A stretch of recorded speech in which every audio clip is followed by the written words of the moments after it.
ఇదిగోండి ఆయిల్ వీట్గా వేస్తుంది. ఎగ్ కారానికి ఈరోజు ఉల్లిపాయ వేస్తున్నానండి, పెద్ద ఉల్లిపాయ.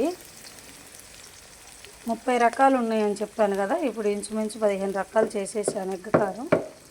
ఇది ఒక రకం అండి. ఇదిగోండి సగం ఏగిపోయింది కదా, ఇది ఒక కరివేపాకు.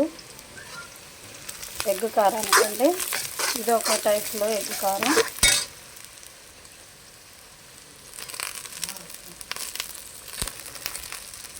ఎప్పుడు ఒకేలాగా చేస్తే ఇష్టంగా ఉండదు కదండి, డిఫరెంట్గా చేస్తాను నేను.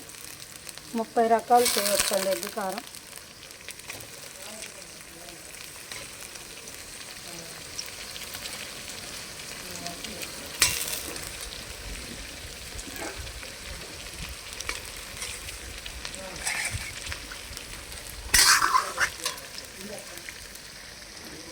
చక్కగా ఇలా వేపాలి. ఇంతకుముందు ఎగ్ వేస్తే మరి బాగా డ్రై అయిపోతుంది, అందుకని ఎగ్ పగలకుండా ఇలాగ నెమ్మదిగా అనుకోవాలండి.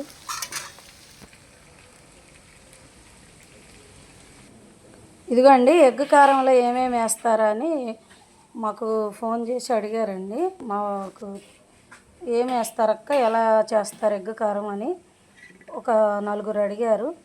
అందుకని ఎలా తయారు చేయాలో చెప్తున్నానండి. నూగులు, జీలకర్ర, కల్లుప్పు, వెల్లుల్లిపాయ, కారం అండి. ఇవి మొత్తం కలిపి మిక్సీ పట్టాలి బాగా. కాబట్టి ఎండు కొబ్బరి కూడా వేసుకోవచ్చు, ఎండు కొబ్బరి లేదు. ఈ ఎగ్ కారంలో వేసే అయితే ఐటమ్ ఇవేనండి. ఈ విధానంతో మీరుగా ట్రై చేయండి.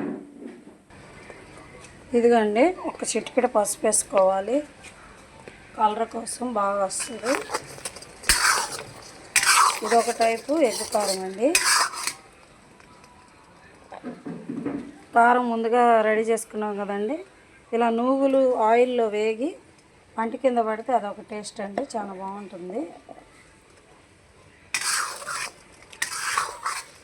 అన్నిటిలో నువ్వులు ఏమి అవసరం లేదండి, రకానికి ఒకలాగా మార్చుకోవచ్చు.